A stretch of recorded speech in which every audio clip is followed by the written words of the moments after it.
Eh, Hoy día tenemos el gusto de recibir a la profesora María José Álvarez Rivadulla, a quien voy a presentar ahora.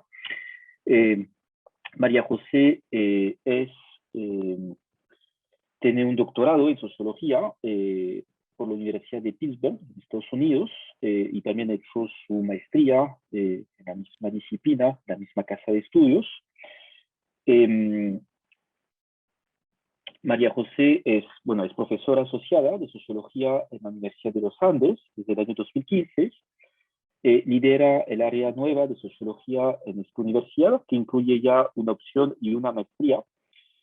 Eh, María José trabaja en todo lo que tiene que ver con la desigualdad social y su perspectiva para abordarla combina la estadística con el trabajo cualitativo.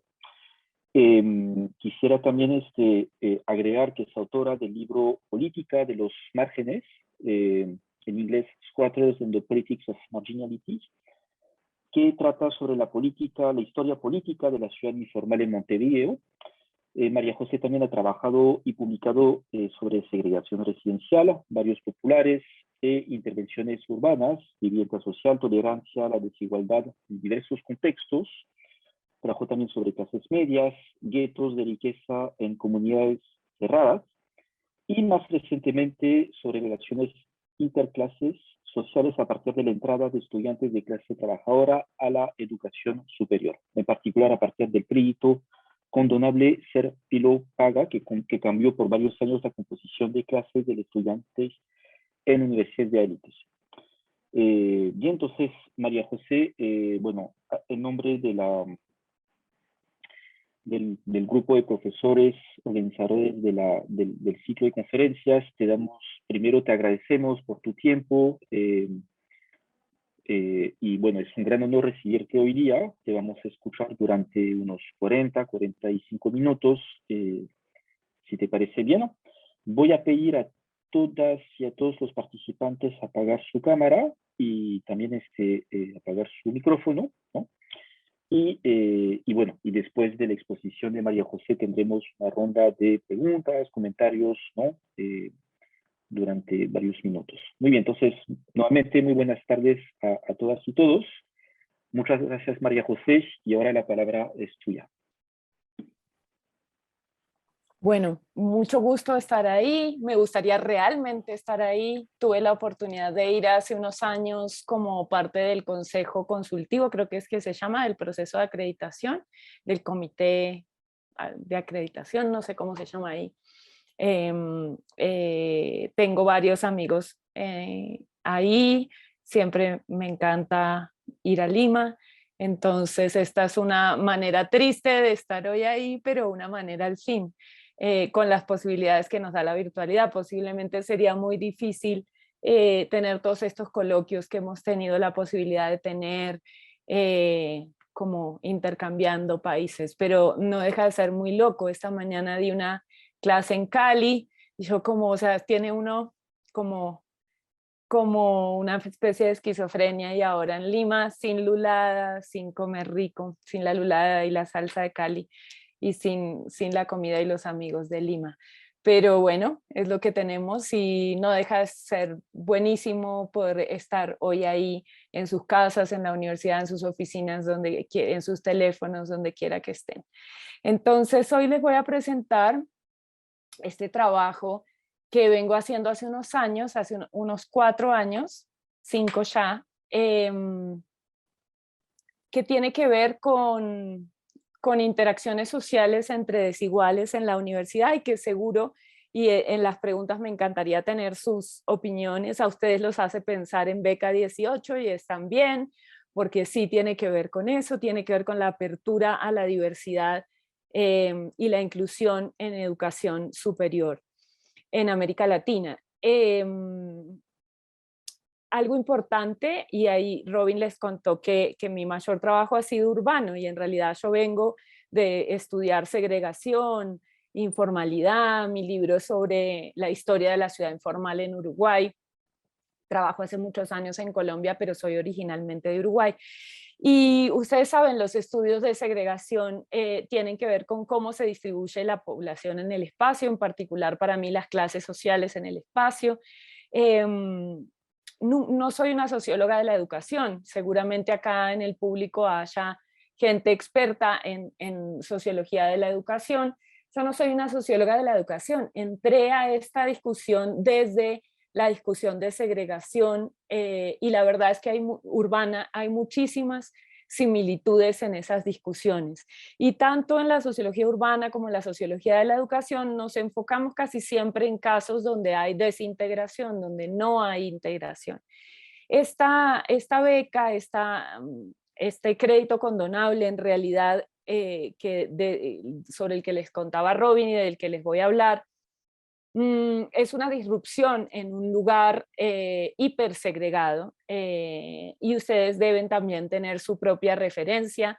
En Perú, Colombia es uno de los países más desiguales del mundo, en una región muy desigual y además un país donde la educación es muy fragmentada. Ahora vamos a hablar de eso. Entonces, en ese contexto, yo me cambié de universidad, de la Universidad del Rosario a los Andes, en 2015 y cuando entro con la primera camada de estudiantes becados que entran a esta universidad, que es una universidad costosa, de punta, de élite, muy bien rankeada en América Latina, y dije, esto es lo que siempre he querido estudiar, una experiencia como similar a la de barrios mixtos, pero en educación. Y empezó a brotar por todos lados el tema y la transferencia, digamos, de literatura no fue, la verdad, tan difícil porque es una literatura con los mismos problemas, tal vez distintos autores, pero los mismos problemas. Empecé acá a trabajar con mis propios estudiantes y con colegas. Este no fue un proyecto que hice sola, lo trabajé. Este es mi grupito de estudiantes coautores hoy que más me ayudaron de distintas disciplinas, pero también trabajé con profesores de Facultad de Educación, de Psicología, de Educación, de Ingeniería Industrial, varios de Ingeniería Industrial, todos estos son coautores, profesor y 2 estudiantes. Entonces fue un proyecto muy lindo, sí, que hoy está como empezando a cerrar y empezando a producir sus resultados después de un tiempo de maduración. Entonces, un poquito sobre el programa. El programa fue un programa que duró, ahí en el medio tienen al presidente Santos, que se inauguró durante la presidencia del presidente Santos y duró 4 años, de 2015 a 2019. ¿En qué consistía el programa que se llama Ser Pilo Paga? Pilo en Colombia es alguien inteligente, lúcido, luchador también, tiene esa connotación como de alguien que se esfuerza, pero de alguien muy inteligente. Entonces, el programa es, bueno, Ser Inteligente Paga. Estaba dirigido a jóvenes que eran outliers, que tenían las siguientes características. ¿Por qué digo que eran outliers? Porque a pesar de su bajo nivel socioeconómico, tenían un alto desempeño educativo. Y eso los hace outliers porque en general la correlación entre clase social y resultado en el examen de estado es muy alta. Y estos jóvenes, a pesar de que eran de sectores populares, tenían un resultado muy alto. Entonces estaba dirigido a esos jóvenes. Les pagó, ¿qué hizo? Les dio un crédito que les pagó la carrera de su elección si eran aceptados en la universidad que querían. Tenían que ser universidades de alta calidad, acreditadas por el gobierno como tal, y les pagaba la carrera que querían por los años que durara su carrera. Si no terminan, tienen que pagar. Si terminan, es condonable y tienen que terminar en el periodo, si son 8 semestres, en 8 semestres. Si se extienden 9, han cambiado las reglas, pero un semestre extra te toca pagarlo.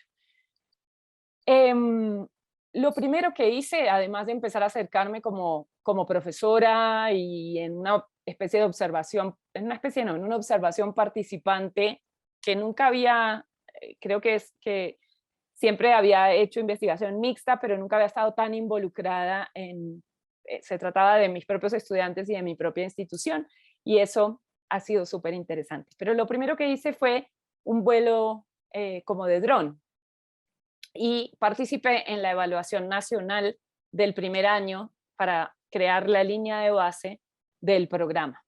En esa evaluación que hicimos con un grupo de psicólogos, economistas, hicimos una encuesta nacional, hicimos 36 grupos focales en todo el país, con estudiantes pilos, o sea que habían sido becados, y estudiantes no becados, pero muy similares en el resultado del examen de estado.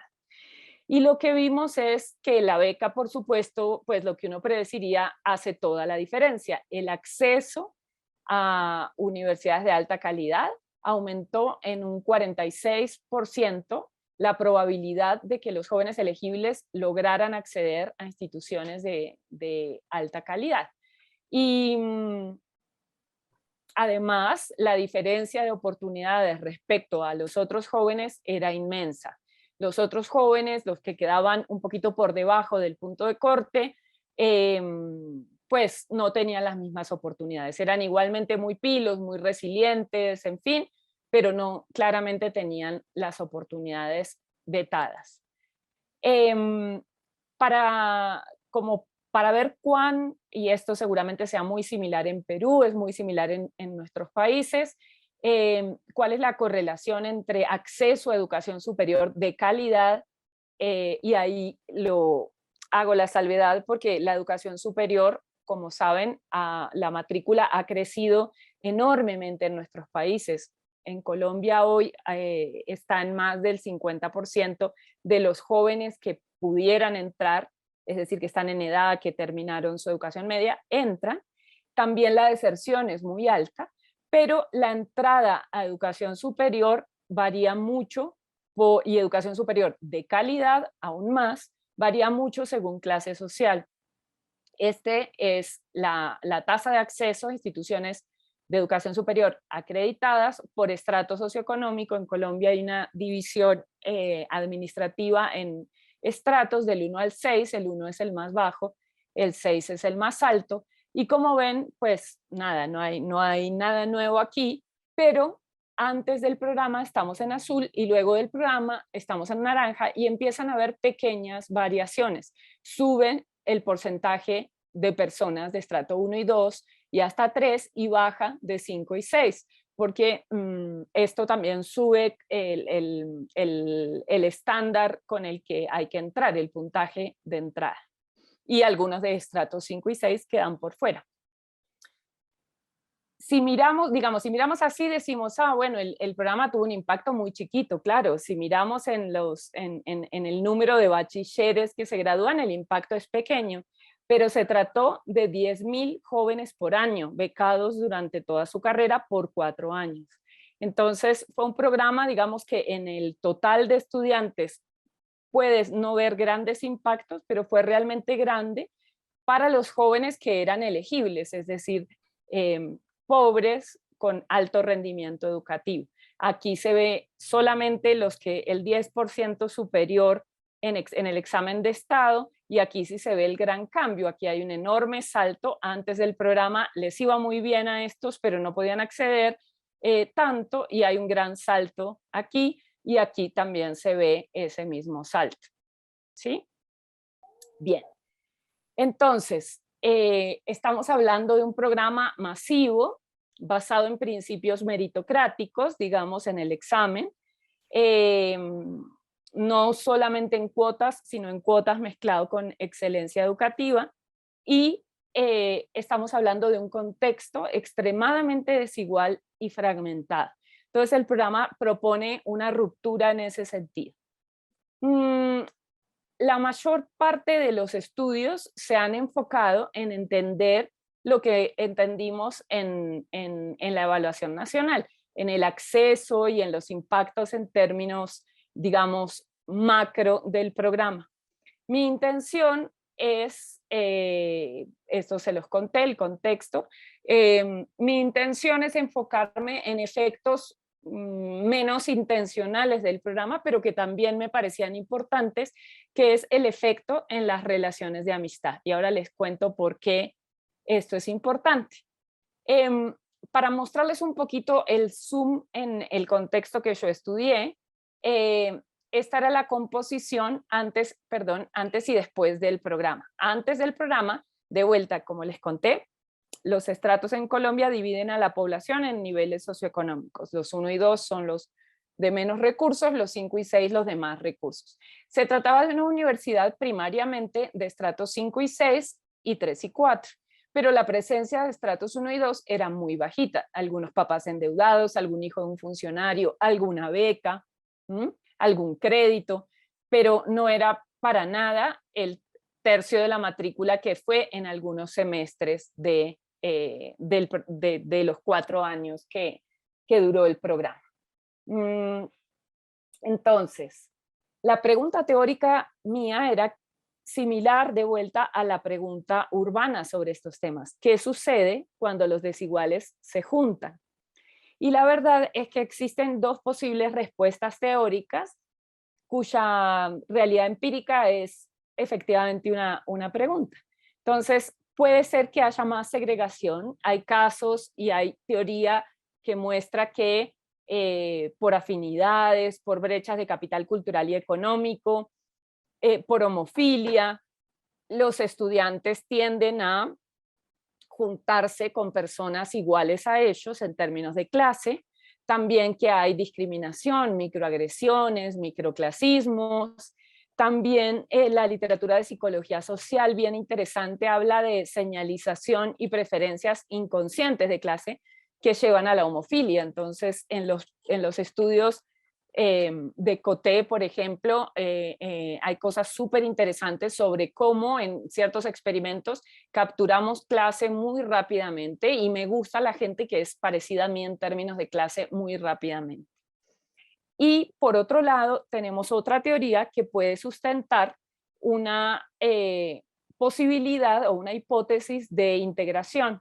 Entonces, la teoría, digamos, del libro hermoso de Allport sobre prejuicio, la hipótesis del contacto que ha sido probada desde entonces y es muy interesante, es que en condiciones de equidad el contacto entre grupos mayoritarios y minoritarios produce una reducción en los prejuicios. Y también en la teoría de redes nos podríamos agarrar para una hipótesis de mayor integración. La teoría de redes dice, sí, la homofilia es la norma, pero cuando tengo más posibilidades de interactuar con otros desiguales, tengo menos homofilia, porque tengo más diversidad estructural y es más probable que me encuentre con alguien distinto a mí y me haga amigo o genere una red. Entonces, la pregunta empírica fue cómo se estructuran las redes de amistad entre estudiantes de clases sociales distintas en un contexto institucional de élite en uno de los países más inequitativos y fragmentados del mundo, Colombia, a partir de un programa estatal de becas o créditos condonables. ¿Por qué es importante? O sea, la justificación sustantiva de este proyecto. Es importante para mí en términos del rol que el capital social puede tener en mejorar la calidad de vida de los que tienen menos recursos, ¿sí? Sin embargo, es decir, ¿esto qué quiere decir? Que tal vez al hacerme amigo de personas que tienen más recursos que yo, puedo en el futuro, por ejemplo, tener acceso a un mejor empleo que otro que va a un ambiente más homogéneo. Es decir, desde esta mirada no alcanzaría el título, sino que las redes serían importantes. También el capital social puede ser muy importante para los demás recursos. De hecho, hay investigaciones también en Perú sobre los efectos positivos que esa diversidad puede tener para los demás recursos. Y eso es súper interesante en términos de la justificación de este tipo de programas, porque los demás recursos les puede ir mejor académicamente también, pueden tener actitudes prosociales más frecuentes, mejores actitudes distributivas, en fin. Y además porque la integración social en una comunidad de aprendizaje mejora el ambiente educativo para todos.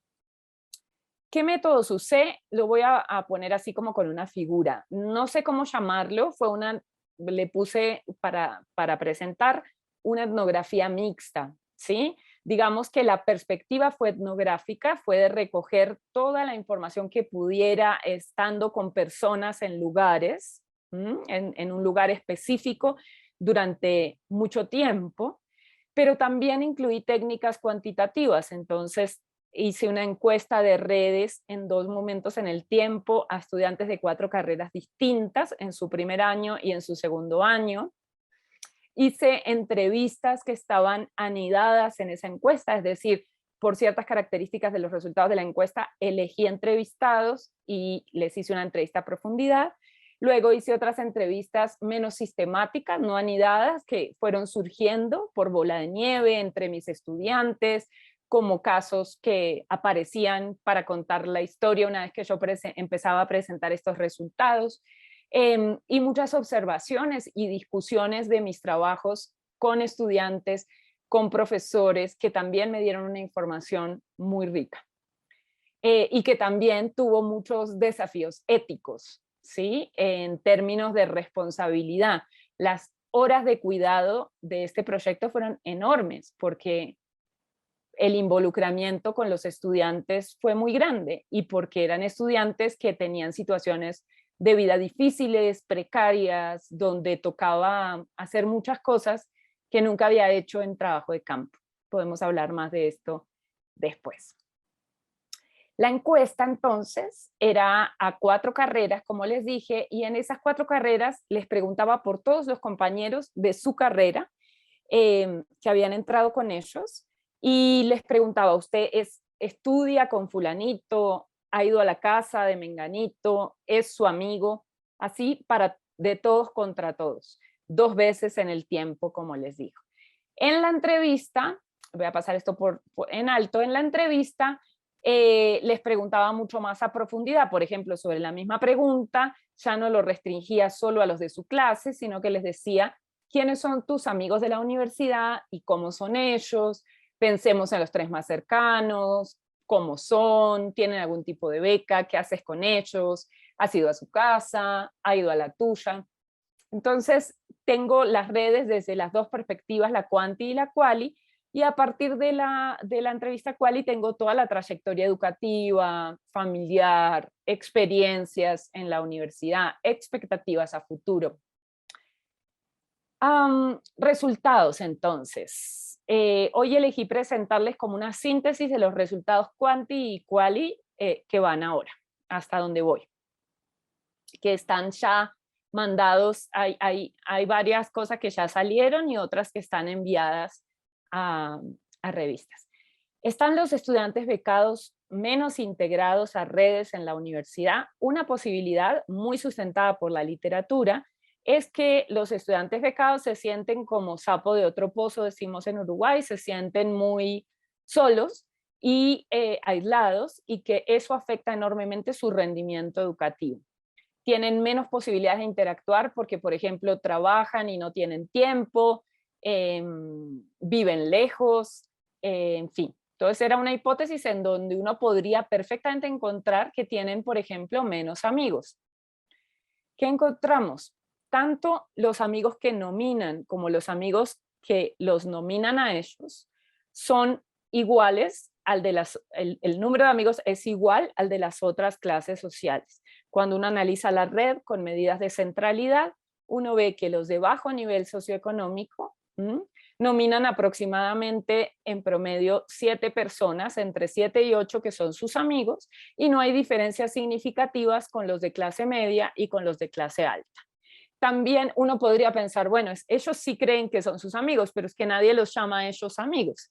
Pues no, tampoco, no hay diferencias significativas, y fíjense que también hay más o menos 7, 8 amigos en promedio que los nominan a ellos. Ahora, otra pregunta a otro nivel es, bien, tienen amigos, pero ¿quiénes son esos amigos? Porque tal vez todos sus amigos sean becados. De hecho, uno de mis papers se llama, como me dijo una estudiante en el norte del país, profe, los ricos con los pilos con los pilos. Esa frase fue una frase de entrada a la etnografía que me sirvió a mí para usarla en las entrevistas, y a todos les preguntaba, oíme, ¿esto es cierto que los ricos con los ricos, los pilos con los pilos? Y fue un disparador, esto me lo dijo una estudiante, ¿tú qué piensas? Fue un disparador de respuestas muy interesante. Entonces aquí lo que quiero ver es si las redes son homofílicas, segregadas o no. Para ver esto, bueno, con la misma medida que les mostré hoy, pero por tipo de amigo, el número de amigos por tipo de amigo, aquí vemos a los estudiantes de estratos bajos, estratos medios, estratos altos, y el número de amigos que tienen de distintas clases sociales. Entonces empezamos a ver algunas diferencias. Sí es más común que si soy de estrato bajo tenga más amigos de estrato bajo, menos de estrato medio y un amigo de estrato alto. Pero sí existe ese amigo de estrato alto y eso es interesante. Fíjense en los de medio son como unas bisagras que tienen amigos por todos lados. Y los de alto sí tienen menos amigos de estrato bajo y tienen amigos de estrato medio y alto en promedio. Vamos a ver esto por programa, o sea, en los 4 programas por separado, porque empezamos a ver que había diferencias. Entonces voy a pasar esta y me voy a ir acá. Esto es por programa, lo que hicimos fue un modelo nulo que básicamente compara la red existente con múltiples redes que el azar podría generar, donde uno fija, digamos, el número de nodos, fija también las características de esos nodos, que el que es de clase media siga siendo de clase media, pero varía al azar las relaciones. Y luego compara con el azar la red observada. Y lo que vemos acá es que en la mayoría de los programas no hay homofilia, pero cuando la hay, que la vemos con las estrellitas porque esta relación es significativa. ¿Qué quiere decir esto? Que en este programa, en esta carrera, los de bajo nivel socioeconómico tienen más relación con los de bajo nivel socioeconómico y menos relación, por eso es negativo, con los de alto nivel socioeconómico. Y aquí también es negativo. Pero fíjense que eso no es el caso en este programa, donde los de bajo no tienen más relación con los de bajo, no parecen ser homofílicos. Sí es cierto que tienen menos relación con los de alta acá, tienen también menos relación con los de alta acá, y estos de alta y alta son homofílicos en este programa, tienen más amigos iguales a ellos. Y en este cuarto programa ninguno tiene relaciones que no podrían haber ocurrido por el azar. Entonces, ¿qué concluimos con este análisis cuanti? Concluimos que las relaciones de amistad en general no son homofílicas. Solo en un programa los estudiantes de bajo nivel socioeconómico tienen más amigos también de bajo nivel socioeconómico, pero las relaciones entre nivel socioeconómico bajo y alto sí son menos probables que el azar en varios programas. Y que los estudiantes de nivel socioeconómico medio cumplen un rol bisagra o de broker. Ahora, ¿cómo se ve esto en lo quali? ¿Qué nos agrega lo quali? Bueno, nos agrega que esta integración tiene costos. Como dicen los gringos, no hay almuerzo gratis. Y resulta que este almuerzo lo pagan los estudiantes becados. Vamos a ver. A esto yo le voy a llamar costos relacionales. Hay muchos costos, hay costos académicos, hay costos de capital cultural. Hay mucho escrito sobre costos de capital cultural. ¿Cuánto me cuesta a mí ajustarme a los códigos culturales? Pero me voy a enfocar en los costos relacionales, en los costos de hacerme amigos, y especialmente amigos distintos a mí. Hay muchísima literatura en la sociología de la educación sobre, empezando con el trabajo pionero de Bourdieu, sobre cuán raros se sienten, hablando incluso él de él mismo, en State Nobility. Uno se acuerda de los títulos en el idioma en que los leyó. Acerca de las dificultades que el único estudiante de primera generación siente cuando va a una escuela de élite. También lo cuenta en su biografía, no biografía, y en muchos otros textos. A partir de ahí hay toda una literatura que muestra cuán difícil es la movilidad social a través de la educación, contrario a lo que el sentido común y las políticas promueven. Pero hay muy poco sobre los costos de capital social. Crear capital social, cuando hablamos de capital social se da casi siempre como dado. Y mi punto acá es, bueno, el capital social no es dado, no por poner personas de clases populares o bajas o trabajadoras al lado de personas de clase alta se van a integrar. Hay que hacer un trabajo y alguien lo tiene que hacer, la institución lo debe promover y las personas también están haciendo ese trabajo. Hay una literatura pequeña pero creciente sobre también etnográfica. Este texto de Lee es precioso, se llama Class in College o algo así, y un trabajo que está haciendo Viviana Celicer en Princeton, también con becados. Son dos etnografías que nos muestran que las relaciones entre estudiantes de élite y estudiantes becados o de clase baja son comunes, más comunes de lo que pensamos. En el contexto de Estados Unidos hasta de pronto más común, porque el hecho de dormir en el dorm hace que haya como más instancias de socialización de día y de noche, pero son difíciles. El problema no es que no existan, sino que son difíciles. Y mi trabajo indaga sobre esta dificultad y quién asume esta dificultad. Celicer llama al trabajo de redes trabajo relacional, y esa noción me sirve mucho, viene de la sociología económica, y ella lo aplica más al trabajo detrás de las transacciones económicas, al trabajo emocional detrás de las transacciones económicas, pero tiene que ver con el esfuerzo creativo que lleva a hacerse amigos, a tener relaciones, y es algo como que a uno se lo dicen y es claro, claro, ¿cómo no va a tener mucho trabajo empezar relaciones y terminar relaciones? Por supuesto lleva un montón de energía.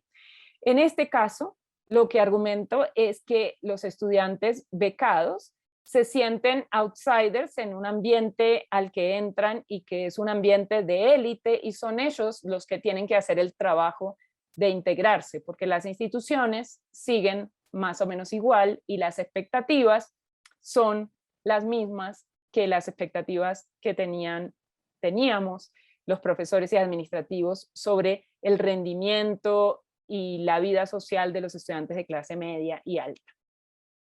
¿Cuáles son esos costos que están pagando, los costos extras e invisibles en los hombros de los estudiantes de primera generación?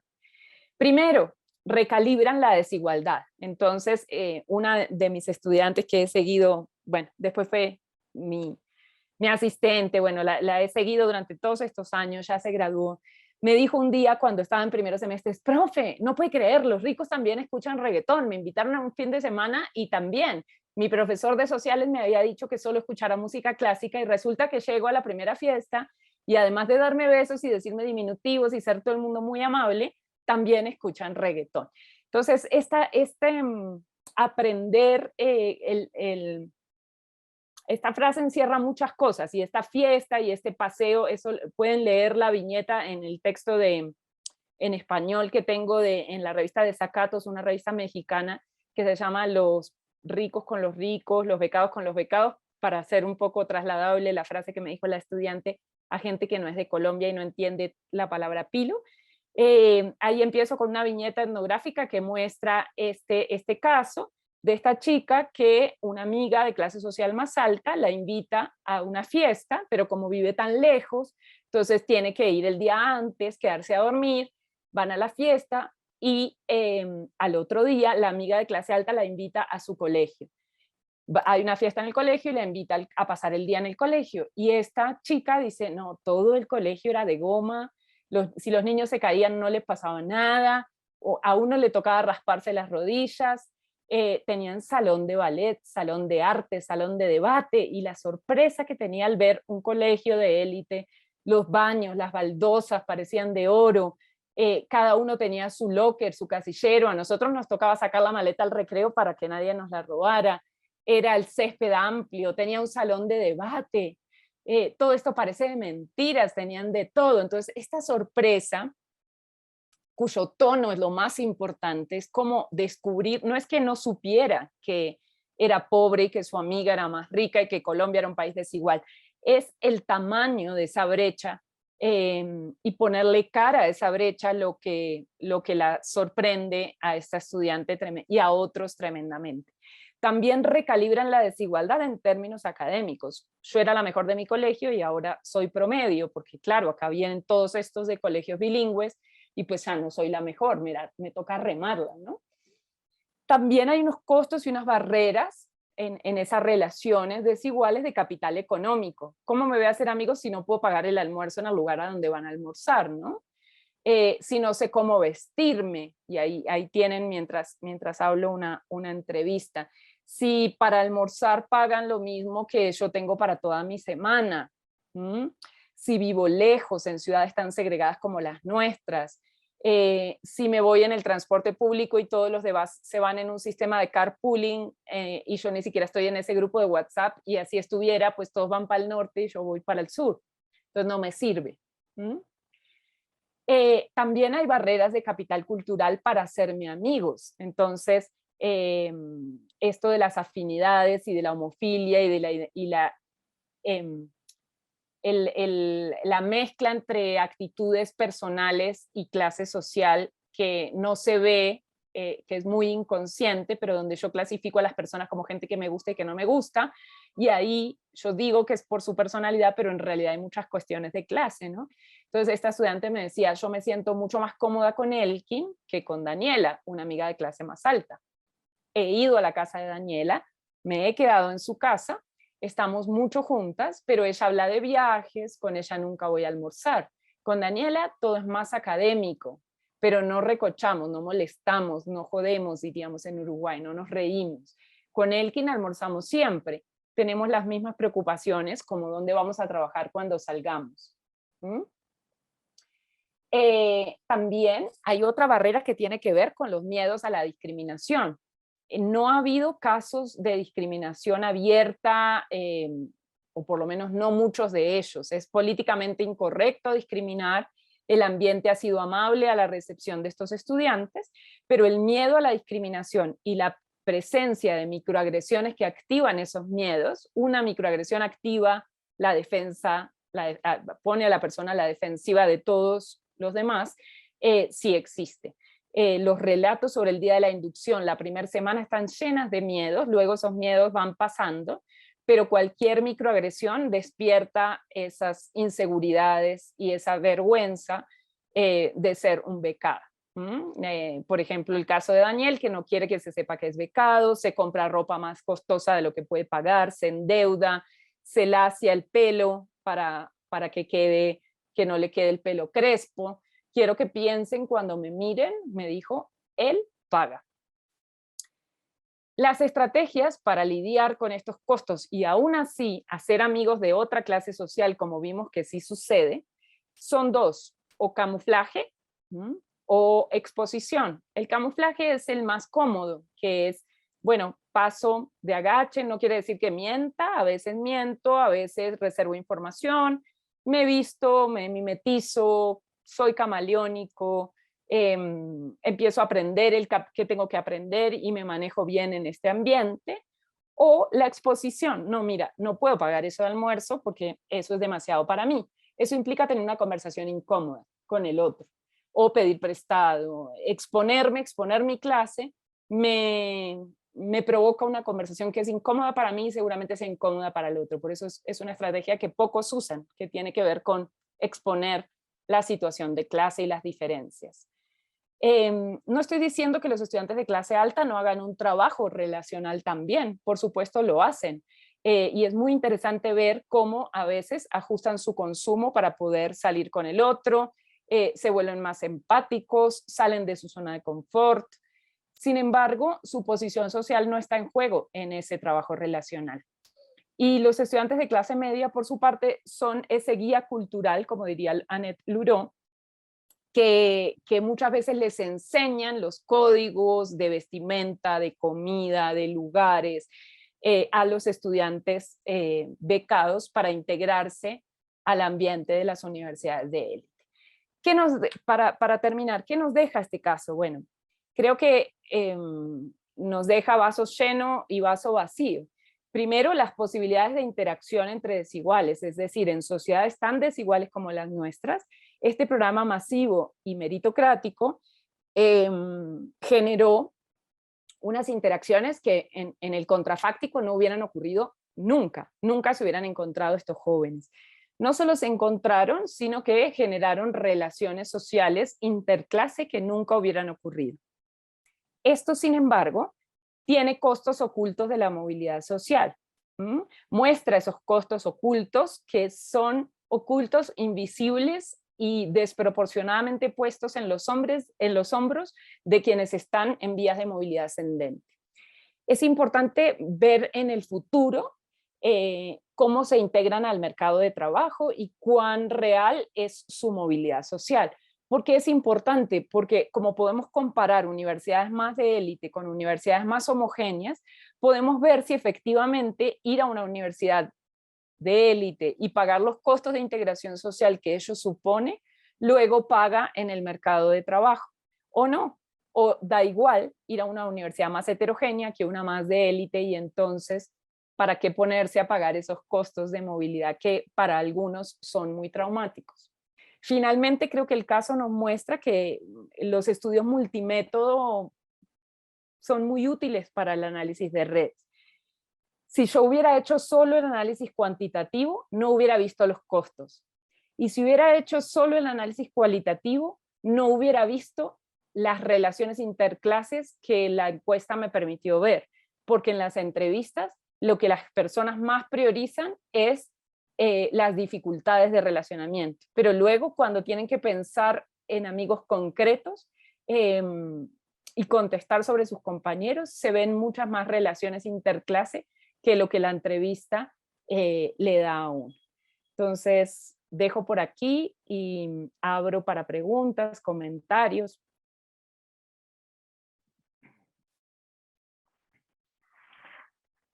Bueno, muchísimas gracias, María José, por tu exposición. Bueno, vamos a abrir una ronda de preguntas, de consultas. Si te parece bien, vamos a juntar tres preguntas, ¿no? Y después te dejaremos la palabra nuevamente.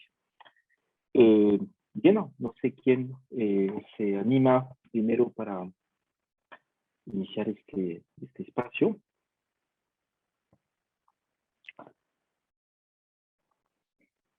Sí, Renato, buenas tardes. Hola, buenas tardes.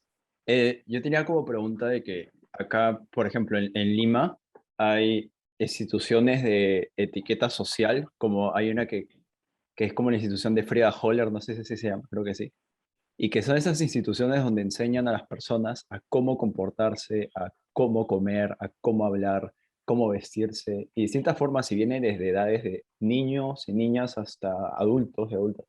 Entonces, yo me preguntaba, estas instituciones que parecen reproducir este tipo de violencia simbólica de la que estabas hablando en las universidades, siempre, o sea, dejarán de existir o se mantendrán y seguirán y continuarán hasta que no, o sea, no sé, hasta que estas relaciones lleguen a naturalizarse, digamos, las relaciones interclase, o hasta que en algún momento, no sé, o sea, solo me pregunto, ¿esas instituciones funcionan quizá como reproductores de esta violencia también? Gracias, Renato. Sí, Maritza, buenas tardes. Buenas tardes. Hola, María José. Muy contenta de escucharte, que en realidad es tu exposición también ha sido como súper útil para poder enmarcar como el proceso de investigación, lo cual me ha parecido súper interesante, ¿no? Desde cómo te acercas al programa para poder hacerte preguntas y cómo, digamos, después de ciertos resultados puedes realmente pensar las preguntas mejor, ¿no? O sea, hay ahí una especie de trayectoria de cómo se hace o cómo has hecho la investigación que me parece que ha sido, al menos para mí, muy instructiva. Y eso me da dos preguntas, que probablemente la primera es más metodológica y la segunda tiene que ver más con una curiosidad respecto a ciertos grupos. La primera es sobre la decisión de hacer, digamos, esta metodología mixta, cuantitativa y cualitativa. Si es algo que lo diseñaste desde un comienzo o, digamos, tú vienes más desde la etnografía, entonces, en todo caso, implica también un giro para ti y cómo lo decidiste, ¿no? Si era porque, digamos, el programa permitía poder hacer ese tipo de metodología o porque esto que al final nos dijiste, no hubiera visto esto si hubiera solamente, me hubiera acercado cuantitativamente o no hubiera visto lo otro. Si es algo que lo sospechaste desde un comienzo o fue más intuitivo el hacerlo como métodos mixtos. Y lo segundo, yo llegué como un poquito tarde cuando empezaste, entonces no estoy segura si lo dijiste al comienzo, pero me llamaban la atención como otros grupos, ¿no? Que en el caso peruano siempre tienden a salir como que son los que tienen más dificultades de hacer estas relaciones, que son, digamos, los grupos que vienen fuera de Lima, los buenos estudiantes que vienen de otras provincias, digamos, en el caso tuyo me imagino que pueden ser estudiantes que están fuera de Bogotá, entonces que el salto es mucho más grande, ¿no? Sino también es un salto cultural y un salto territorial, ¿no? Y las poblaciones indígenas, que no sé si también, digamos, el programa incluye este tipo de grupos y si has estudiado en los términos que nos has planteado también a este tipo de estudiantes. Gracias. Gracias, Maritza. Antes de pasar la palabra a Eduardo, recordarles que también pueden plantear sus preguntas por el chat del Zoom. Sí, Eduardo, buenas tardes. Buenas tardes con todos y todas. Muchas gracias, María José, por tu exposición. Mi pregunta también era como una curiosidad. Mostraste en tu presentación que las diferencias en cuanto a la agrupación de estudiantes son, se ven diferentes, se ven patrones diferentes de acuerdo a los programas. Mi pregunta era al respecto de si tienes alguna idea de qué programas son en los que se ve que las juntas entre alumnos son más heterogéneas, digamos. Me imagino que tal vez en programas como ciencias sociales o en programas en los que requiere mucha reflexión crítica, como hipótesis lo planteo, puede que se junten justamente los estudiantes de ingresos bajos, o como lo llamaste, esos los bajos, los medios y los altos, pero en otros programas, por ejemplo, tal vez administración o gestión, puede que se cumpla el otro patrón, y si es que esto está relacionado un poco al hecho de que algunas familias ven a sus hijos como potenciales agentes para escalar, ¿no? Social y económicamente, y ellos suelen impulsar a sus hijos tal vez a estudiar justamente administración, gestión, aquellas carreras que tradicionalmente se entienden como de rápido escalamiento social y económico, ¿no? Si nos podrías, por favor, dar ¿cuáles son los programas, si tuvieras a la mano eso, por favor? Muchas gracias. Gracias, Eduardo. María José, bueno, creo que ya son varias preguntas, reflexiones, comentarios. Entonces, bueno, si te parece bien, te volvemos a dar la palabra y después tomaremos otras preguntas, ¿ya? Súper, muy interesantes las preguntas y el hecho de que las hagan en voz y con cámara a veces hace toda la diferencia. Entonces, esas instituciones de etiqueta social, buenísimo, o sea, hay que hacer tesis de esas instituciones. Acá me acuerdo que en la universidad que trabajaba antes había eso, una clase de etiqueta. Me parece muy interesante. ¿Será que desaparecen? No creo. No creo porque el capital cultural, si le creemos a Bourdieu en eso, es muy elusivo y cambiante. Entonces siempre hay nuevas reglas que hay que cumplir para poder entrar. Se van moviendo esas reglas, pero siempre existen.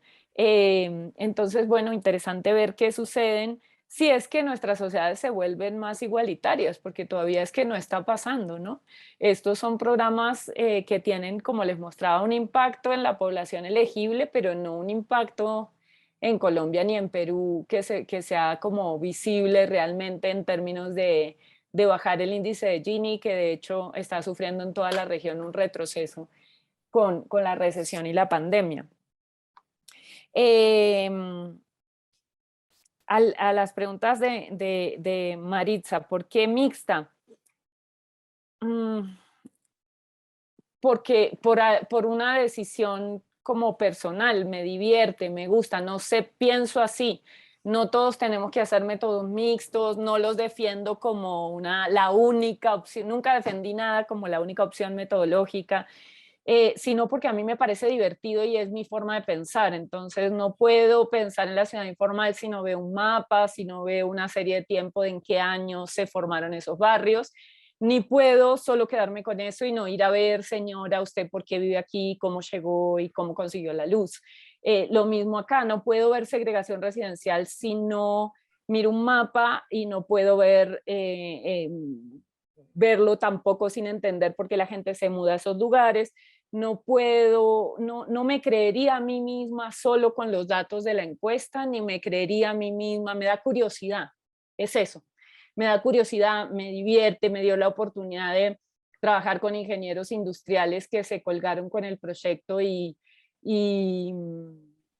pues empezaron a meter mis datos en Python y a dibujar redes y me pareció muy entretenido y aprender con ellas. Lo mismo la etnografía, lo mismo en este caso, lo que sí me llevó fue, no esperaba tanto involucramiento. Bueno, y eso fue parte de la observación participante de la etnografía y de trabajar en el lugar que estaba investigando.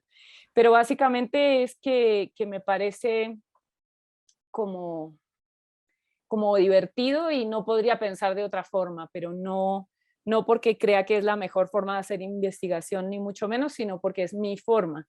Y me ayuda mucho tanto a validar resultados, como encontré lo mismo así que así, pero también y sobre todo a encontrar contradicciones y ver por qué en las entrevistas me dicen una cosa y en la encuesta me dicen otra, y usar las encuestas para cuestionar a los entrevistados con los resultados. Y a preguntar mejor en la encuesta según lo que aparecía en las entrevistas. Entonces, fue diseñado así. Sí, fue diseñado así. Otros grupos, esa pregunta es muy importante. En la evaluación nacional de Serpilopaga nosotros preguntamos por autoidentificación étnica y preguntamos por color de piel usando la paleta de colores de Teches. Y yo de eso no he escrito mucho, pero escribí un artículo de prensa que se llamaba Pobres pero Blanquitos. Y es que como el filtro es de examen de estado y las diferencias raciales y étnicas son enormes en términos de educación media y de resultados, por lo tanto, ni siquiera llegan a estar entre los outliers, ¿no? Hay muy poquitos estudiantes becados que también se autoidentificaban como indígenas o se autoidentificaban como afros. Entonces tenemos poquitos para analizar. Los que hay y que sí he entrevistado son muy interesantes, sobre todo afros me tocaron a mí en la muestra y uno que me acuerdo mucho me decía, profe, es que yo no era negro, soy negro desde que llegué a la universidad y me ven así, pero pues yo nací en el Caribe, allá todos somos así, entonces nadie decía que yo era negro y aquí, y era similar a lo que me decían algunos estudiantes de clase baja, no afros, que como la condescendencia, ¿no? Y los imaginarios, y que le decían, no, porque allá donde tú vives, o tu gente, y él como mi gente, donde vivo, o sea, ¿qué me están hablando? Pero no tengo casos suficientes como para poder decir que hay un diferencial por raza o etnicidad. Sí tengo casos suficientes de migrantes, y en realidad esta fue una beca que trasladó, como solo podías ir a universidades acreditadas, y además el 80 y pico % eligieron universidades acreditadas privadas, en casi todos los casos hubo muchos migrantes. Y claro, el proceso de desarraigo era mucho más grande. También de forma interesante había relaciones que tenían estos estudiantes más parecido al del campus gringo, porque estaban mucho más tiempo en la universidad. Entonces no tenían a la familia ahí presente para controlar en una época de la vida donde uno pues tiene muchas nuevas experiencias. Entonces la condición de migrante claramente aumenta la vulnerabilidad de muchos porque no hay un grupo que sostenga, pero también es interesante por las relaciones que se van formando. Eduardo preguntaba por los programas. Hay varias cosas. Primero, no tengo una muestra enorme de programas. En la encuesta trabajé con 4 programas y con eso lo que te podría decir es que hay 2 cosas que fomentan o inhiben las relaciones interclases. Una es la heterogeneidad que existe en la carrera. Hay carreras que tienen, no sé, 10% de clases bajas y carreras que tienen el 55% de estudiantes de clase baja. Obviamente la probabilidad de que te encuentres con uno es mucho más alta en el que tiene 55 y de que te hagas amigo. Pero también la cultura, digamos, organizacional de la carrera, y hay carreras más competitivas en economía, en administración, etcétera, en derecho, y carreras como en ciencias sociales, donde la carrera esa donde no se veía ninguna relación distinta a la del azar, es una carrera de ciencias sociales. Paro por ahí para la nueva ronda. Okay. Gracias, María José. Hay muchas preguntas, yo también tengo varias. Vamos a mantener esta organización de 3 intervenciones, entonces voy a dejar la palabra a José María para la próxima pregunta. Buenas tardes, ¿se me escucha? Muy bien, sí. Sí. Bueno, primero agradecerle por la exposición de hoy día, sobre todo por el desarrollo del hallazgo de los costos ocultos de la movilidad social, que me pareció muy importante.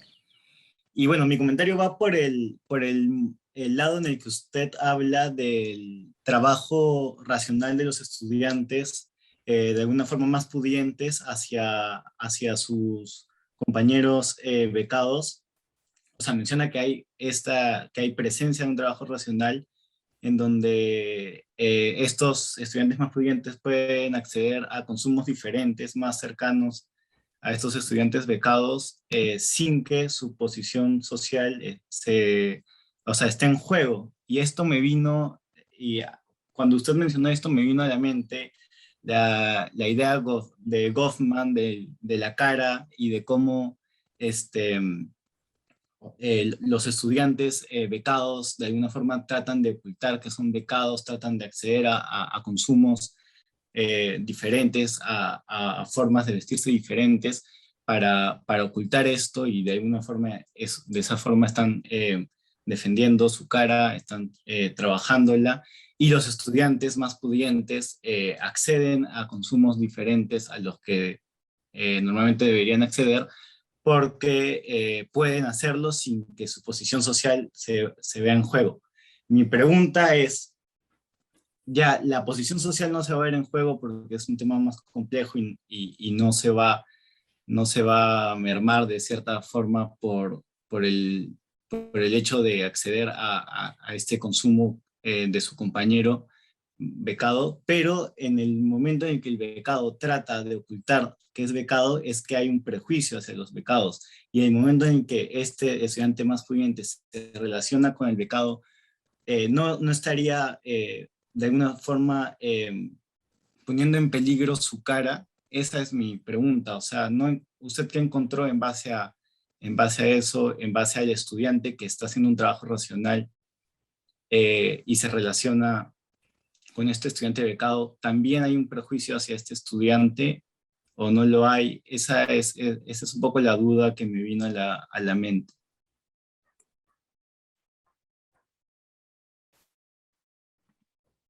Gracias, José María. Marjorie, sí. Sí, buenas tardes, ¿me escucha? Muy bien, sí. Sí, bueno, nuevamente buenas tardes a todos y todas. Bueno, primero agradecer también a la profesora por la exposición, estuvo muy interesante. No, de hecho, bueno, yo tenía una pregunta, pero creo que ya la hicieron, pero quizá quería comentar un poco también, porque había estado yo trabajando también hace un par de años con un profesor también de la Católica, un tema bastante similar, pero en el caso de universidades peruanas y con lo que es estudiantes de beca 18, ¿no? Y había un compañero que había preguntado por este tema, sí, había preguntado sobre el tema de si había, cuál era estas carreras en las que no había, en las que había más o menos integración, ¿no? En el tema de la composición de las redes. Y bueno, al menos lo que recuerdo que habíamos encontrado en el caso de la Universidad Católica, ¿no? Que era una de las varias donde habíamos hecho esta muestra, bueno, que tampoco era representativa en sí, sino más bien aleatoria, era que se encontraba una diferencia en la composición de los miembros de la red, en el caso de las carreras de ciencias y letras, que es la diferenciación que tenemos nosotros en la Católica, ¿no? En los primeros años tenemos generales ciencias y letras. Entonces, lo que nosotros encontramos es que en las carreras de ciencias había una mayor variabilidad, ¿no? Entre encontrar compañeros becados y no becados, ¿no? Que sean parte de la red de amistad, incluso la red de apoyo, lo que sería esto, apoyo académico, como nosotros le llamamos, ¿no? En cambio, en las redes de las carreras de letras, incluso cuando ya pasaban a facultad, sí se veía un poquito que iban más por el lado de mantener el contacto con compañeros que son igualmente becados, ¿no?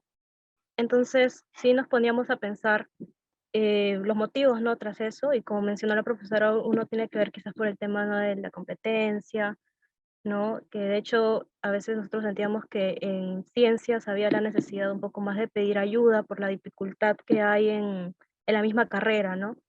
Pero también al menos al menos yo pensaba que podía ser también por la cuestión de las diferencias sociales son un poquito a veces más notorias, ¿no? En ciencia nos comentaban que se podía encontrar, ¿no? Por ejemplo, compañeros que vivieran en distritos similares a los de los chicos becados, o que eran también de colegios nacionales, entonces la distancia o las diferencias se acortan un poco, ¿no? En cambio, en letras, hablando también lo que nos contaban los mismos entrevistados y entrevistadas, y bueno, en parte también un poco recogiendo la experiencia personal, porque yo también he sido becada en una carrera de letras, entonces encontrábamos que era un poquito más marcado esa diferencia, ¿no? Y que se mantenía, y era interesante ver que incluso en alumnos de ciclos intermedios, como le pusimos, que eran por decir de quinto, sexto ciclo, aún se mantenía ese lazo fuerte con los que son iguales, ¿no? Eso era un poco para comentar. No, y lo otro que sí quería preguntar era el tema de si se había, bueno, este trabajo que nos han compartido es en una universidad, solo en una universidad, ¿no? Pero sí me pareció interesante quizá considerar para otros trabajos el, el qué tanto puede influir, cómo está distribuido, por decir, el espacio o qué tanto influye el espacio que tiene la universidad en, en la posible integración de los estudiantes, ¿no? Esto quizá en general, pero también para los mismos estudiantes becados, ¿no? Porque me ponía a pensar un poco, también comparando, ¿no? La católica, que es, bueno, donde yo he estudiado, que tiene este espacio, ¿no? Que tienen los pastos, tiene el comedor, la biblioteca, que son espacios amplios donde los estudiantes pueden integrarse a estudiar, pasar tiempo entre las horas de clase, entonces creo que facilita un poco que socialicen entre las personas, ¿no? En cambio, por ejemplo, eh, me pongo a pensar en la Universidad del Pacífico, que también es donde he trabajado, y ahí me comentaban bastante que la vida social era un poco más fría, en el sentido de que como no cuentan con tantos espacios comunes, los estudiantes salen de clase y prefieren irse a sus casas o donde se están quedando, ¿no? Más que quedarse en la universidad y compartir con los compañeros, ¿no? Entonces sí me comentaban también que en el caso de los estudiantes becados no se iban a sus casas, entonces casi no tenían la oportunidad de interactuar con los estudiantes, ¿no? En ese caso de beca 18, fuera de las clases, ¿no? Y eso también podría ser un factor que dificulte que se puedan integrar también, o sea, que pueda haber una integración entre ambos grupos, ¿no? Quizás podría ser un factor creo interesante en un futuro. Muchas gracias, Marjorie. Vamos.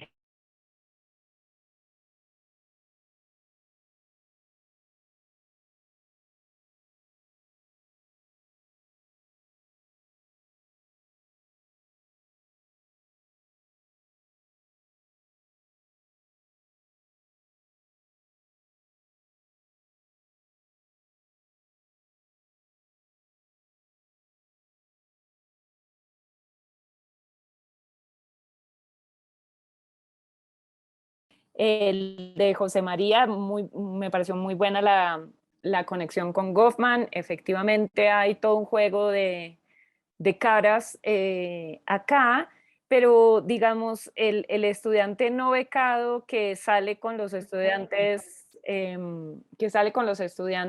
becados, en realidad en esos casos son casos en donde no hay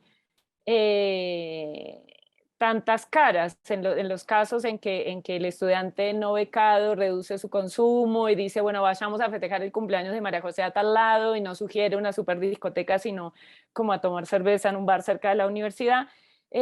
Suelen ser casos donde ha habido exposición a la clase social del otro, y digamos, se sabe en qué clase social está el otro, y por eso se hace el ajuste, ¿sí? No está asumiendo que es de su misma clase social, sino que tiene conocimiento. En esos casos lo más interesante creo que son los de parejas, donde se ven las dificultades y las dificultades que tienen que ver con las familias, que tú también mencionabas.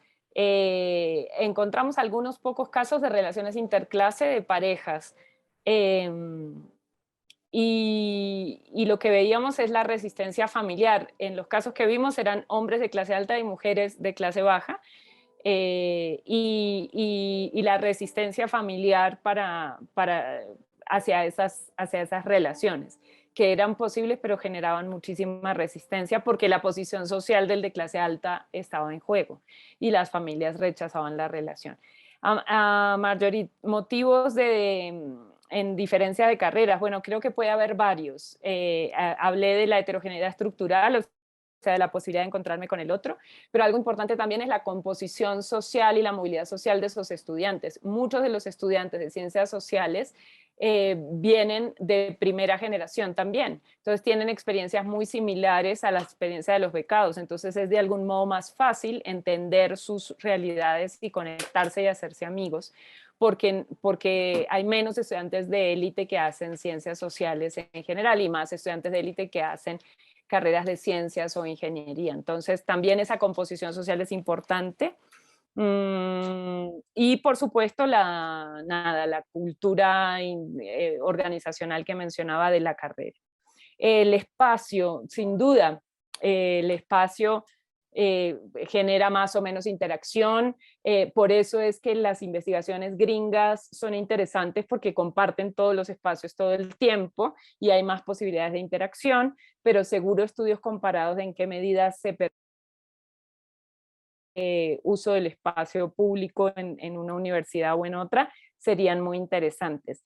Y Daniela, el pelo, la raza, bueno, las relaciones raciales en Colombia son bien interesantes, esta idea de que somos mestizos y que todos somos mestizos y que esa categoría está en el censo, y es una categoría vista como positiva, tiene su historia en las formaciones raciales en el país, y digamos que los estudiosos de raza en Colombia lo que dicen es que la raza se lee a través de la clase, ¿no? Entonces, no solamente es el color de piel, sino también la clase social, y los de piel más oscura, pero de clase social más alta, son leídos como de piel más clara o no tan racializados como los que son, además de indígenas o afro, de clase social baja. Entonces seguramente eso juegue, ese tema de alisarse el pelo parece sí, sacado de la película venezolana de Pelo Malo, y tiene que ver con una cuestión racial también, sin duda. Y creo que es más pesada, más fuerte, hay una intersección con género. Creo que las chicas En este caso era un chico, pero en general son las chicas las que se ven más obligadas a alisarse el pelo para pertenecer a la clase media o a la clase alta. Muy bien, María José, gracias. Bueno, vamos a tomar 3 nuevas intervenciones. Ileana, buenas tardes. Sí, muchas gracias. Muchas gracias, María José, muy interesante la presentación, el trabajo. Yo quería hacer una pregunta muy corta, pero que de alguna manera en esta última intervención ya me diste algunas ideas, ¿no? La pregunta es sobre el tema de la segregación espacial, ¿no? En donde, bueno, en la presentación que haces es muy notable, ¿no? La presencia y el peso que tiene la segregación a nivel espacial. Los casos que mostraste muestran a los pobres, vamos a decir así, que van a los espacios de los más ricos, ¿no? El colegio, la casa. Ahora en esta intervención comentabas algunas cosas al revés, ¿no? Por ejemplo, un bar cerca de la universidad, etcétera, ¿no?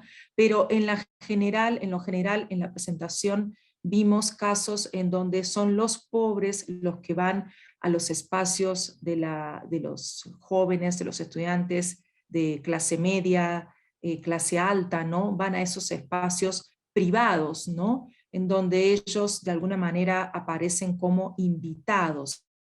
Entonces son los pobres los que se tienen que mover, los que se tienen que cambiar de lugar, y eso cuesta mucho, ¿no? Y les cuesta a ellos mismos, ¿no?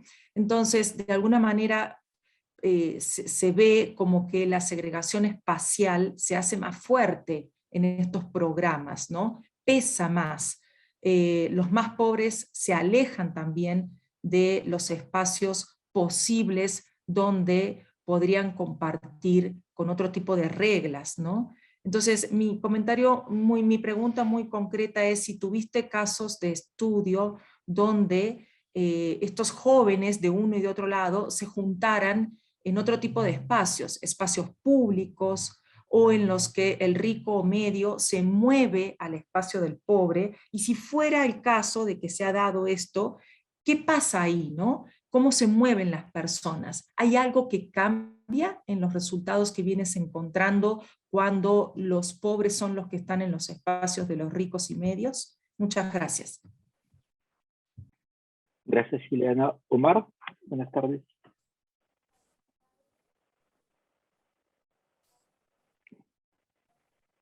Buenas tardes, ¿se me escucha? Muy bien, sí, bueno.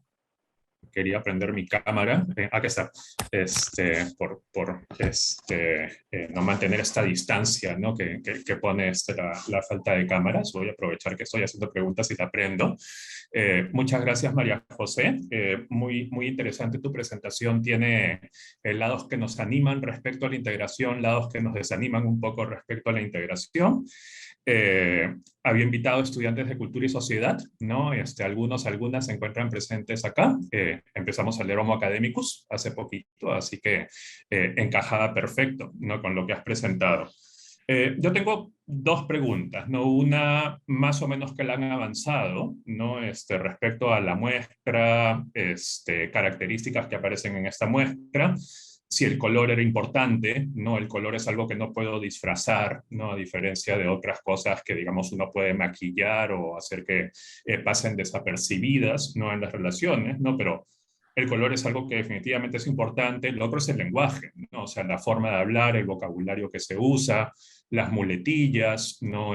Las frases, incluso el acento, ¿no? Que en Perú, digamos que hay acentos o incluso, digamos que dialectos por clase, ¿no? Que son altamente marcados, ¿no? Y eso en buena cuenta no se pueden ocultar, ¿no? O en todo caso uno los lleva, ¿no? En las interacciones. Niveles de amistad, si es que has medido eso, evaluado eso, ¿no? Una cosa es amistad porque hago trabajos de grupo juntos, ¿no? En un curso. Otra cosa es a quienes invito a mi cumpleaños, por ejemplo, y otra cosa es con quienes hablo de temas personales, ¿no? Y otro nivel completamente mucho mayor de integración es efectivamente el emparejamiento, ¿no? Entonces, si has considerado en las preguntas sobre amistad, ¿no? De la conformación de las redes, esta variedad de contactos, ¿no? programas o facultades grandes o chicas, ¿no? En programas chicos probablemente los estudiantes, las estudiantes se encuentran en condiciones de, o se ven forzados probablemente a mezclarse más, ¿no? A diferencia en programas grandes, ¿no? En donde es posible hacer camarillas, ¿no? O digamos, pequeños grupos, ¿no? En donde efectivamente los grupos pueden no contactarse, digamos, facultades de derecho, por ejemplo, ¿no? Que es muy grande y es posible hacer esto, ¿no? Entonces, una pregunta tiene que ver con eso, ¿no? Estas consideraciones, qué cosa encuentras. Lo otro es volver a tu duda inicial, ¿no? O sea, venías de la sociología urbana y te desplazabas a la sociología de la educación, de la estratificación. Volviendo a la sociología urbana, ¿qué cosa rescatas respecto a, por ejemplo, gentrificación? ¿No? O sea, porque más o menos es un caso similar lo que estás presentando, por supuesto es distinto, pero es parecido. Y lo menciono porque en general literatura de gentrificación es bien condenatoria, ¿no? Del proceso, ¿no? Y digamos, creo que en buena cuenta se asume que les va a ir mal, ¿no? Aquellos que están desplazados. Seguro que les va mal, ¿no? Pero no sé mucho o no he leído mucho de los pobres que se quedan en los barrios gentrificados, ¿no? Tu investigación más o menos que sugeriría, ¿no? Que quizás les va mejor en algunos aspectos, hay integración en algunos otros aspectos, pero no en otros. ¿Puedo trasladar o hasta qué punto puedo trasladar algunos de estos hallazgos a estudios urbanos, particularmente de gentrificación? Muchas gracias. Súper, muchas buenas preguntas. No sé, Robin, si respondo. Sí, por favor, María José, perfecto. Sí. Entonces, Daniela me volvió a preguntar por... no, a Daniela sale respondiendo. Entonces, Ileana, Omar, ¿me falta una pregunta? ¿Hicimos dos ahora en esta ronda? Dos, sí, bueno. Mariel, si quieres, está bien dos, también no hay ningún problema, sí, pero exacto. Mariel, sí. Bueno, ¿respondes ahora? ¿Cómo prefieres? Si quieren, Mariel y Joaquín, y luego hago una respuesta final, como para ir cerrando. Yo también tendré un comentario, entonces si quieres respondes ahora y terminamos, haremos una ronda adicional después. Bueno, dale. Entonces, la pregunta de Ileana es muy interesante y es tal cual lo que decía, es en esta pregunta usted va a la casa del otro, lo que veíamos es que, bueno, no van mucho a las casas del otro, se juntan a hacer trabajo sobre todo en la universidad y en la virtualidad, pero los que van suelen ser, como Ileana muy bien lo decía, los chicos de nivel socioeconómico bajo que van a la casa de chicos de nivel socioeconómico alto. Ese suele ser el viaje y no al revés. Solo cuando las relaciones, y esto también responde a lo que preguntaba Omar, se vuelven más íntimas, ocurre al revés. Hay que tener mucha confianza para dejar que vayan a mi casa y vean dónde vivo, mi casa pequeña, que mi casa entera es del tamaño de tu sala, y además es lejos y te queda lejos y nunca fuiste, pero se dan casos, son como los casos de mayor intimidad. Hay también una segregación en el transporte, mientras, no me acuerdo si les conté esto, pero hay un grupo organizado de carpooling que se llama Wheels, y es súper interesante porque quien está en Wheels, uno puede predecir, porque la segregación residencial es tan grande y porque además para entrar tú también tienes que traer a veces el carro, ¿no? Es un sistema como cooperativo de carpooling. Entonces, los que están en Wheels no suelen ser los estudiantes becados, y los estudiantes becados se van con otros estudiantes becados o estudiantes de clase media que viven en el centro, en el occidente o en el sur de la ciudad, en esas rutas.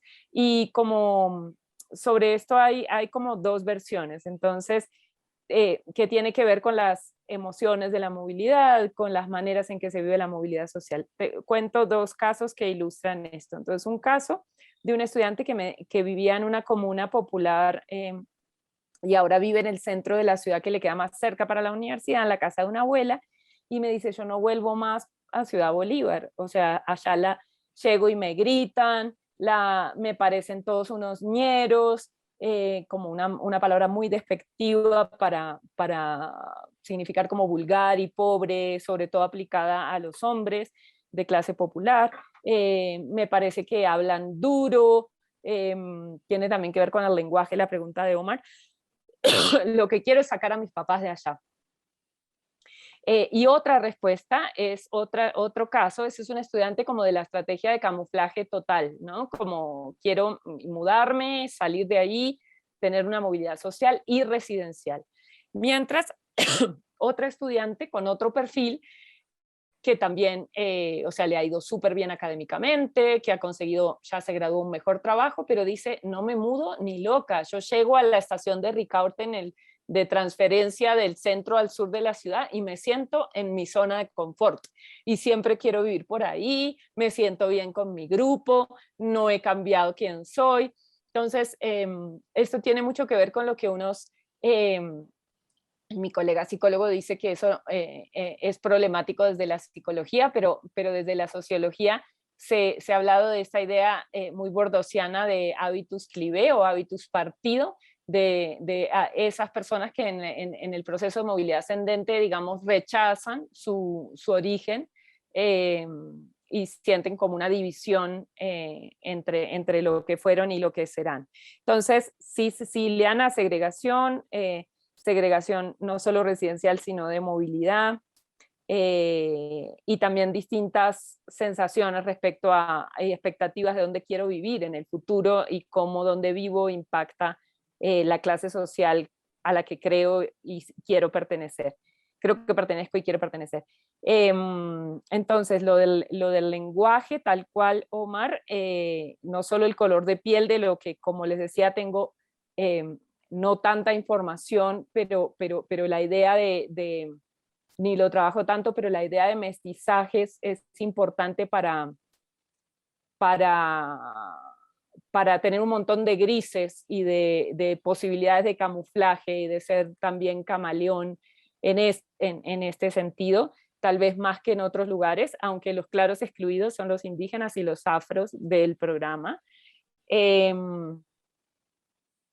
Y en el lenguaje no solo está totalmente de acuerdo el acento en español, sino también el bilingüismo y sobre todo el bilingüismo. Entonces, claro que hay maneras de hablar que distinguen clase y ustedes saben, bueno, no sé si saben, pero acá, sobre todo en Bogotá se creen que hablan el mejor español del universo y entonces pues hay una cosa muy clasista del lenguaje.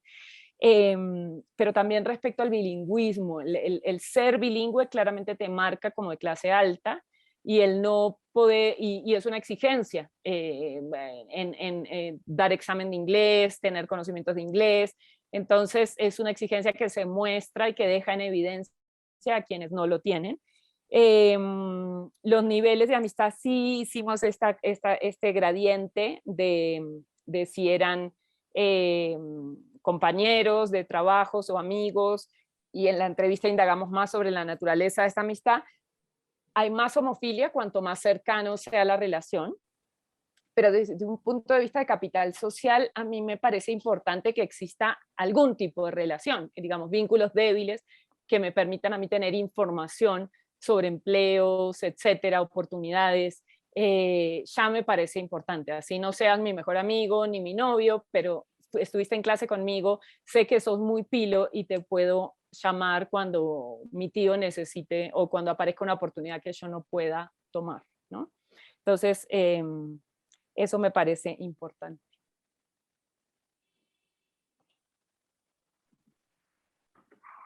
Muy bien. Ahora sí, Mariela.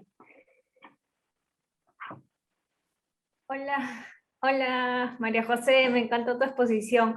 Una consulta, aunque creo que ya la has ido respondiendo, pero me preguntaba cuando pusiste la diapositiva de las barreras culturales y pensaba digamos que Elkin era como el amigo de almuerzo, o el que compartía más similitudes, mientras que Daniela como que era mi amiga académica, ¿no? Te quería preguntar, la curiosidad que me nació es que si existen planos funcionales que incentiven a los alumnos de clase alta a vincularse con alumnos becados, es decir, ¿hay algo que motive a los alumnos de élite a hacer trabajo relacional con el otro grupo? Eso, gracias. Muchas gracias, Mariela. Joaquín, sí. Sí, en primer lugar, muchas gracias por tu exposición, me pareció súper interesante. Y lo que iba a preguntar creo que es algo que ya justo acabas más o menos de responder. Si como en las trayectorias de estos alumnos becados, si ven su experiencia en la universidad como un espacio, como un paréntesis o como si un destino en su vida, algo así en relaciones amicales, no tanto en cuestiones económicas, porque me imagino que tener un título universitario, sobre todo en una universidad como de élite, es un mecanismo bastante útil en un país de tantas desigualdades sociales, pero me refería a las relaciones sociales, o sea, si las veían como simplemente un paréntesis en donde en la universidad se flexibilizan como las identidades, las estructuras culturales, estos como marcas de clase o de raza, y ya después de, o sea, cuando salen de la universidad y egresan, como se vuelve a reestructurar este sistema, y también fácil si va cambiando de acuerdo al tiempo, y sobre todo este punto que me pareció interesante, obviamente ver a la universidad como un lugar de red de contactos para, qué sé yo, si después quiere trabajar en tal empresa o tener algún contacto, si sus impresiones sobre su experiencia en la universidad van cambiando en el tiempo. Por ejemplo, si al inicio es como, ok, voy a ir a la universidad como un becado y voy a como sacarle el jugo a esta experiencia para sacar contactos y escalar económicamente, pero a medida que pasa el tiempo se da cuenta de que ya no es tanto una acción como racional con la regla fitness, como, o sea, lo diríamos fácil en términos clásicos, sino algo como más espontáneo, relaciones amicales, y la aproximación que ellos tenían a la universidad como va cambiando de acuerdo, hacen como amigos o relaciones de pareja. Y la segunda pregunta que tenía era, creo que se escapa un poco del tema, pero tal vez como las diferencias de relaciones, si es que las hay entre los alumnos que son de este programa de becas, con los profesores, a diferencia de otros que no son los becados con los profesores. Me imagino de tu experiencia como que personal, alguien que viene de un colegio de élite, que maneja el idioma, que maneja, perdón, idiomas extranjeros, tal vez en inglés, que creo que te piden para ser profesor, o que ya han tenido como más contacto con lecturas complicadas, o que ya han visto temas como universitarios en sus colegios, porque pueden tener bachillerato, ¿no? Y cómo eso puede influenciar o sea, de tu propia experiencia, de las entrevistas que realizaste y cómo eso va generando como que desventajas o si privilegian un tipo de relación social entre profesores y alumnos, porque creo que eso también me pareció interesante, ya no solo como entre alumnos, sino entre profesores y también alumnos. Y nada, muchísimas gracias por tu exposición. Gracias, Joaquín. Eh, bueno, voy a hacer la última pregunta. María José, bueno, primero es agradecerte muchísimo. Es un tema que estoy trabajando ahora con una colega de antropología, con Patricia Ames, sobre el programa Beca 18 en Perú. Estamos viendo en el contexto de la pandemia cómo la beca pudo ser un soporte decisivo o no para los estudiantes para permanecer en el sistema educativo. Entonces, bueno, en primer lugar, te quiero agradecer y te mandaré un correo para pedirte biografía para incluirla en nuestro proyecto. Y bueno, esa es la ventaja de las conferencias que estamos organizando también, es conocer lo que están trabajando colegas cercanos, ¿no? De países cercanos. Tengo tres pequeñas consultas. Primero, quisiera saber si en el caso de Colombia el programa de becas y de crédito educativo está asociado a todo un proceso de aseguramiento de la calidad de la educación superior, como fue el caso en Perú, que Beca 18 está asociado a la reforma universitaria del 2014, etcétera. Entonces, ¿no? Si nos podrías explicar muy brevemente cómo fue eso en el caso de Colombia.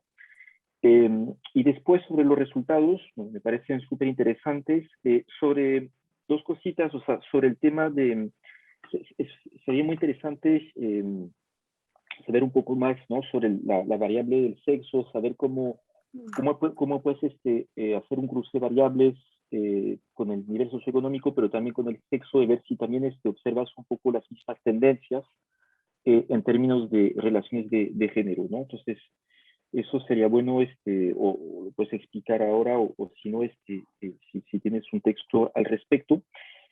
Y lo último, sobre el tema, sobre la perspectiva y el enfoque del análisis de redes sociales, me parece también muy interesante, pero en muchos casos puede ser una aproximación que tenga cierto sesgo estático, es como una imagen, o sea, es un diagrama que que muestra la situación de un momento, ¿no? De las redes sociales de una persona en un determinado momento. Lo que es muy interesante también es que sabemos que las amistades se hacen, se deshacen, se descomponen, se rompen, etcétera, etcétera. Entonces yo creo que hay una dimensión temporal que es muy interesante. Además, la trayectoria educativa es una acumulación larga, progresiva de experiencias, de redes que se construyen también. Entonces creo que es muy interesante introducir una perspectiva temporal en todo eso. Y entonces, sencillamente te pregunto, ¿no? Si eso lo has considerado. En particular, creo que sería muy interesante comparar diferentes momentos, ¿no? T0, T1, T2, etcétera, ¿no? Cómo estos diagramas que has presentado evolucionan, ¿no? En diferentes momentos de la trayectoria educativa de los jóvenes, ¿no? Y bueno, y muchas gracias nuevamente.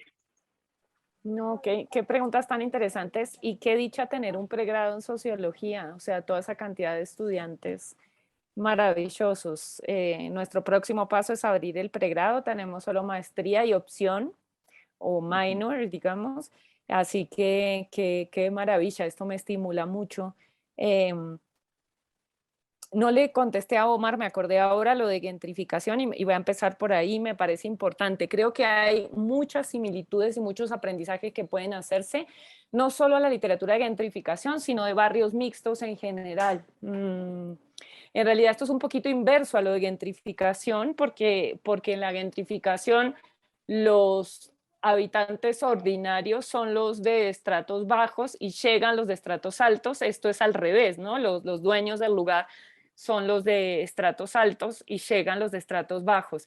Pero en todo caso, en estas situaciones se produce un mixing. La literatura de gentrificación en general es muy pesimista, pero hay literatura más moderada o más abierta a entender lo que realmente sucede, como a mí me gusta mucho Chris Hamnett, por ejemplo, o Tim Butler, que estudian en Londres y tienen una perspectiva un poquito más relacionada con estas discusiones. Y en todo caso, todas las discusiones sobre qué pasa cuando nos juntamos de barrios mixtos. Toda la literatura de barrios mixtos se parece mucho y tiene muchos grises y es difícil sacar conclusiones.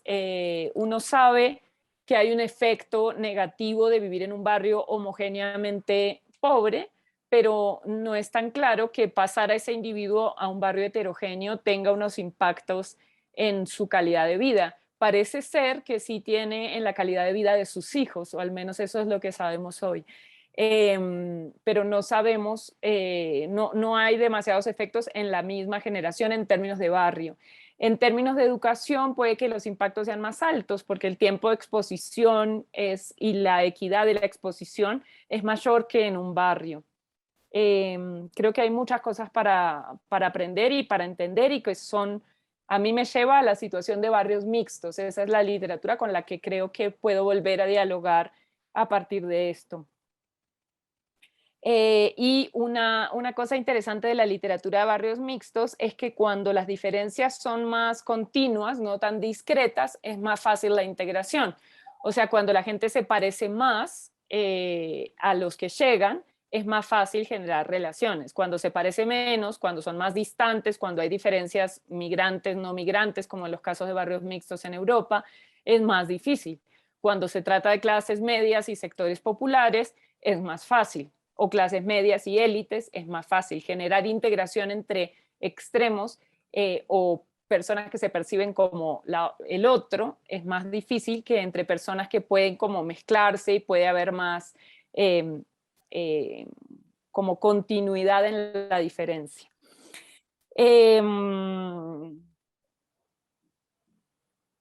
La pregunta de Mariel, ¿hay algo que motiva a la interacción hacia abajo, llamémosla? Sí, el mérito, el conocimiento. Hay estudiantes pilos muy brillantes. Acuérdense que es un programa que se seleccionó por examen de estado.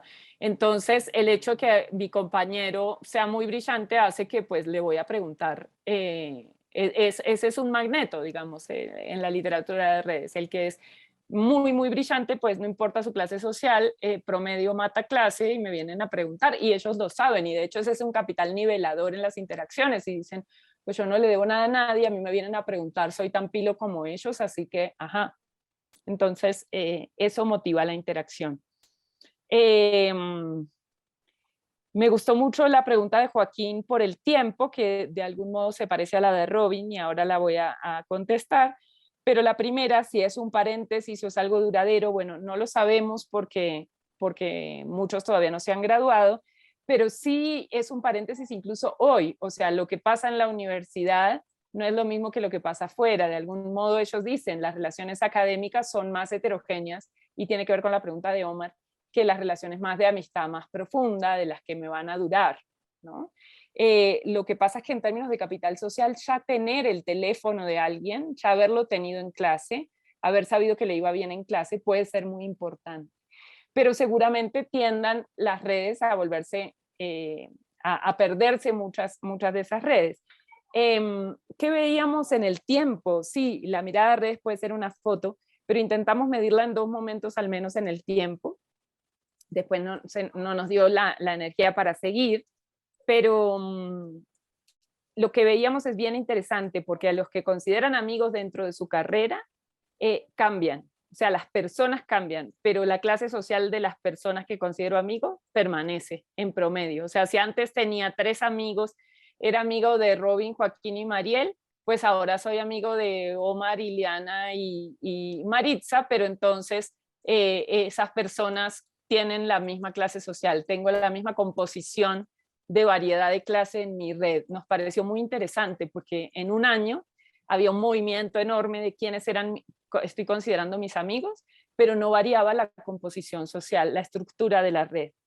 Eso todavía no lo hemos explotado mucho, podríamos explotar esa dimensión temporal. También me gustaría explotar esa dimensión temporal en quiénes son los que te ayudan a encontrar trabajo. Entonces ahora vamos a empezar con una estudiante a mirar cómo buscan empleo y ver si en esa búsqueda de empleo esas redes que se crearon en la universidad son importantes o no.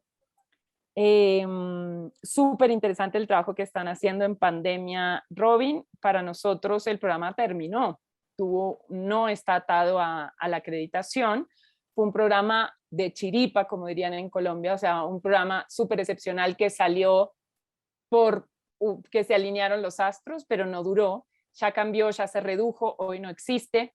Hay otro programa que se llama Generación E, que es mucho más limitado. Lamentablemente no existe más y entonces no podemos saber mucho qué les pasó en pandemia porque ya se están graduando casi todos, quedan pocos sin graduarse. Pero me parece súper importante esa pregunta que se están haciendo. Y por género, el corte por género, no encontramos diferencias grandes en el número de amigos, en la composición social de los amigos, no hemos encontrado una diferencia grande, en lo cual sí creo, como les decía hoy, que es más exigente para las mujeres el proceso de enclasamiento que para los hombres, que exige más movimientos en términos de estética, de vestimenta, es más exigente la integración social para las chicas que para los chicos del pelo, etc. Pero no en el número de amigos ni en cuán integradas estaban.